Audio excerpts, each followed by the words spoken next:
तर मित्रांनो, रहस्यामागची सर्वात मोठी ताकद काय असते माहीत आहे? जे दिसतं त्यापेक्षा जे दिसत नाही ना, तेच माणसाला जास्त घाबरवतं. आणि देवगडवाडीमध्ये आता प्रत्येकाला वाटू लागलेलं की कोणीतरी त्यांच्याकडे पाहत आहे. भाग 2.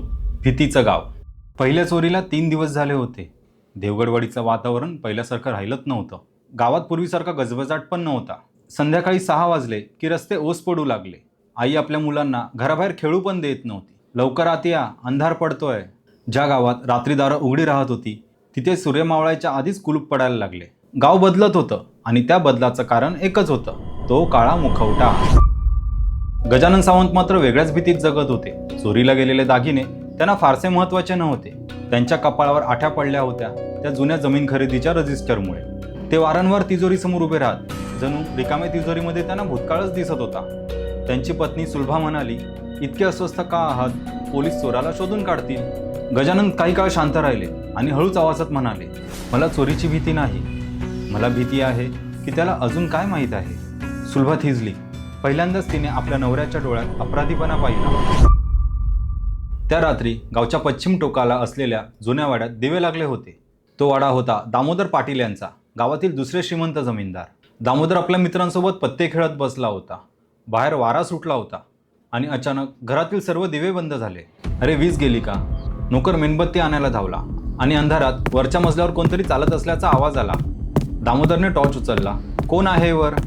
त्याला उत्तर काही आलं नाही, पण पुन्हा तोच आवाज. दामोदर उठला आणि हळूहळू जिने चढू लागला. सोबत 2 नोकर पण होते.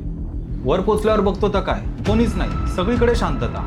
आणि तो मागे वळणार इतक्यात खिडकीच्या काचेवर विजेचा प्रकाश चमकला आणि त्या क्षणभर उजेडात दामोदरला खिडकीबाहेर काळी एक आकृती दिसली. चेहऱ्यावर तोच काळा मुखवटा. दामोदर किंचाळला, जोरात खिडकीजवळ धावत गेला. बघतो तर काय, बाहेर कोणीच नव्हतं. दिवे परत आले. नोकरांनी संपूर्ण घर तपासले, कोणीच नव्हतं. दामोदरने सुटकेचा निश्वास टाकला. उगाच घाबरलो बहुतेक. आणि तो खाली आला. त्याचं हृदय थांबायचीच वेळ आली. बघतो तर काय, तिजोरी उघडी होती. 5 लाख रुपये गायब, जुने सोन्याचे दागिने गायब आणि तिजोरीवर ठेवला होता तोच काळा मुखवटा आणि त्याच्यावरती लिहिलं होतं दुसरा. सकाळी पुन्हा गावात गर्दी जमा झाली आणि लोक त्या चोराला नाव देऊ लागले, मुखवटा मागचा चोर.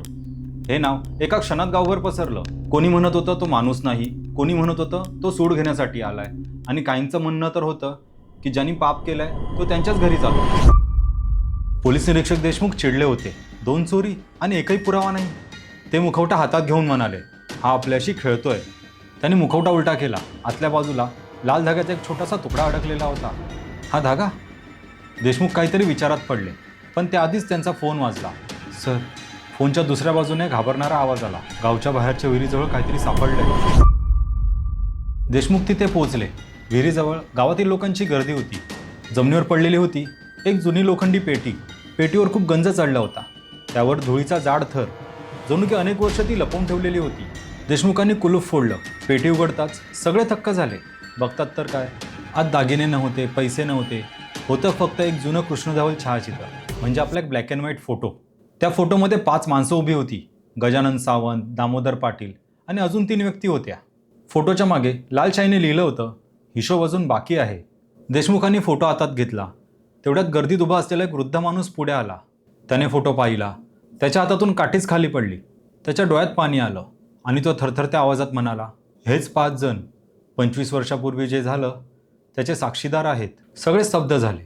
देशमुखांनी विचारलं, नक्की काय झालं होतं?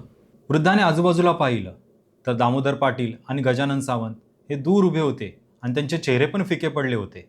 वृद्धाने एक दीर्घ श्वास घेतला आणि एकच वाक्य म्हणाला, हा चोर पैसा चोरत नाहीये, तर तो पाप शोधतोय. हे बोलून तो निघून गेला.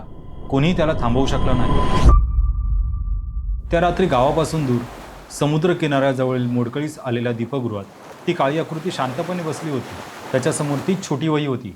त्याने दुसऱ्या नावावर पण लाल रेघ मारली. आता वहीत अजून 3 नावं शिल्लक होती. मुखवट्या आडून हलकासं हसू ऐकू आलं.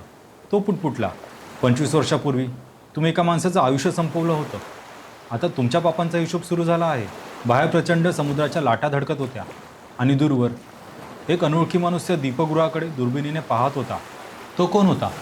तो चोराचा साथीदार होता की त्याच्यावर नजर ठेवणारा होता? उत्तर अजूनही अंधारातच दडलं होतं. तर मित्रांनो, आपण आपल्या कथेचा दुसरा भाग इथेच संपवतोय. तर पुढील भागात तुम्हाला पाहायला मिळेल मुंबईतून येणारा एक हुशार गुन्हे अन्वेषण अधिकारी अर्जुन देशमुख, पण त्याच्या गावात पोहोचण्याआधीच मुखवट्यामागचा चोर त्याच्यासाठी एक संदेश ठेवतो आणि पहिल्यांदाच तपासाची दिशा पूर्णपणे बदलून जाते. मित्रांनो, जर ही कथा तुम्हाला आवडत असेल तर चॅनलला सबस्क्राईब करा, व्हिडिओला लाईक करा आणि कमेंट पण करा की तुम्हाला काय वाटतं, चोर कोण आहे.